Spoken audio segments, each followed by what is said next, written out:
Bonjour à tous, c'est Philippe Taillac et aujourd'hui on va faire un œuf de Pâques mais comme à la maison.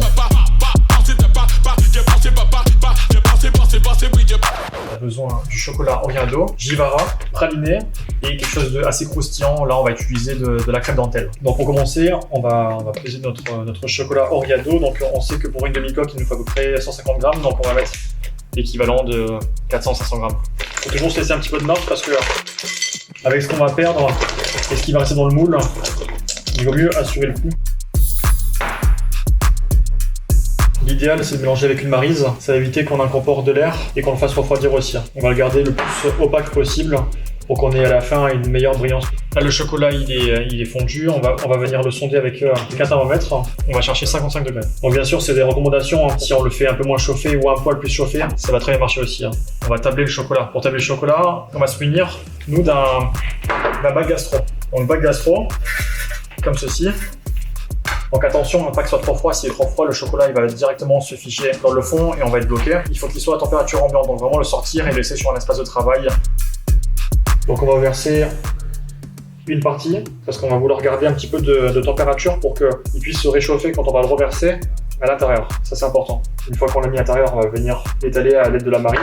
Donc soit on le mélange continuellement sans faire de bulles, soit on peut un petit peu le brasser et le laisser sur le côté comme ceci. Le chocolat, on veut le faire cristalliser à 28-29 degrés. Un bac comme ceci, on va essayer de mettre un petit peu de matière dans un côté du bac pour avoir un petit peu plus de texture pour plonger le thermomètre, c'est important. Donc là, on souhaite 28-29. On est à 31 degrés, on va patienter un petit peu, mais on va rester très proche parce que ça va très vite. Et si le chocolat, quand on va cristalliser, on va dépasser de 1 ou 2 degrés, là c'est là où ça devient très important, il faudra tout recommencer. Donc là le chocolat, ça y est, on est à 28-29 degrés, on va venir le remettre dans la bassine où il nous restait à peu près 10% de la matière. Voilà, on vient verser absolument tout. On rappelle, on fait fondre à peu près 55 degrés. On redescend pour la cristallisation à 28-29 degrés. Et pour le travail, on va le mettre à 31-32 degrés. Et là, il est à 31-32, donc il est bien pour qu'on puisse mouler le moule. Donc là, ce qu'on va faire, c'est pour passer dans le plan de travail, on va se munir d'un film alimentaire. C'est là où on va verser le chocolat. On va mouler les moules avec le chocolat. Donc pour ça, on prend une grille de four. On va commencer déjà avec l'équivalent de 2 pochons. On va venir chercher les bords. Là, j'ai réussi à tout garnir. Donc l'excédent de chocolat, on va l'enlever parce qu'on ne veut pas le laisser à l'intérieur. Pour enlever le chocolat, ce qu'on va faire, c'est qu'on va le mettre à l'envers sur la grille. Pendant que ça coule, on prépare le deuxième. 2 pochons, on peut mettre en même 3 si on veut. Donc très important de garder le chocolat à température. On va maintenir au maximum les 31 degrés, c'est très important. Et là, on va venir verser sur la grille. Et hop. On va venir secouer un petit peu comme ceci. Ça va enlever l'excédent de chocolat du moule. On vient gratter les deux côtés.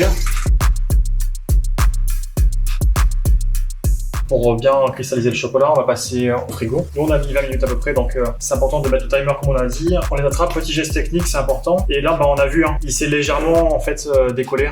Maintenant qu'on a vérifié ça, on va le relaisser à l'intérieur parce qu'on va faire aussi le praliné feuilletine qu'on va venir étaler sur les parois. Donc on garde bien le moule, pourquoi? Parce qu'on va pouvoir appuyer sur la paroi du moule. Le praliné, si on le faisait comme ceci, il y a du risque déjà de température dans la main et on peut casser le chocolat aussi.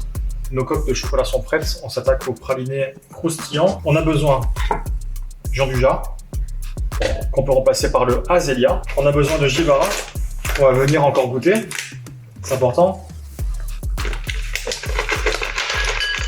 Et là maintenant, on va le faire fondre. Maintenant que le chocolat est fondu, on va utiliser le praliné qui est là. Amande noisette pour cette recette, 40 grammes. On va mélanger un petit peu la matière. Maintenant, on va déposer la crème dentelle délicatement, sinon on va casser tout le croustillant. Et on va mélanger délicatement. On va garder toute la texture du croustillant. Donc on va ajouter la fleur de sel. Petit secret, c'est que si on met du sel fin, ça va venir se mélanger dans le chocolat. Et si on met de la fleur de sel, normalement, ça devrait rester autour du chocolat. Donc on va pouvoir le retrouver à la dégustation. Le praliné croustillant est prêt. Ce qu'on fait, c'est qu'on va récupérer les 2 demi-sphères et on va venir les garnir comme ceci. Voilà, important de garder la texture du praliné croustillant assez liquide. Moi, ce que je fais, c'est que je me munis de ma petite spatule. Donc on va venir se mettre comme ceci un peu partout.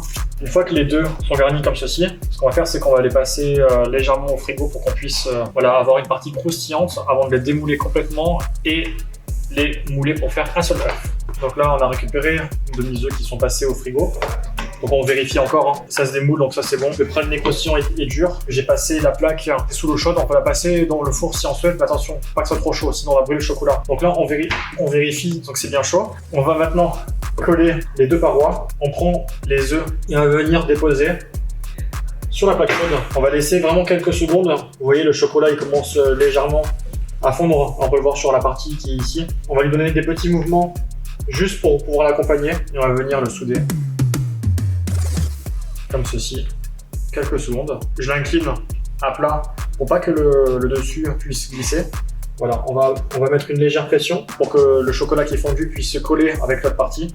Donc là, on a soudé les œufs et ce qu'on va faire, c'est qu'on va venir les déposer sur un socle. Donc pour le socle, ce que j'ai fait, c'est que j'ai récupéré les couvercles, des pots à praliner qui sont vraiment de la bonne taille pour en faire des socles.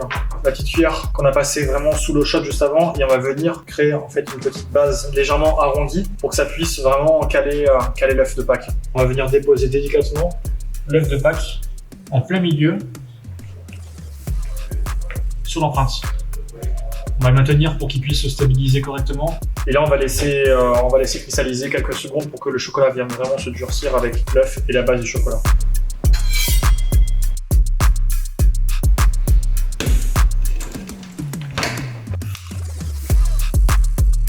Très bon. Donc voilà, vous voyez, on l'a fait. La recette peut être retrouvée du coup dans le descriptif. Et puis merci beaucoup.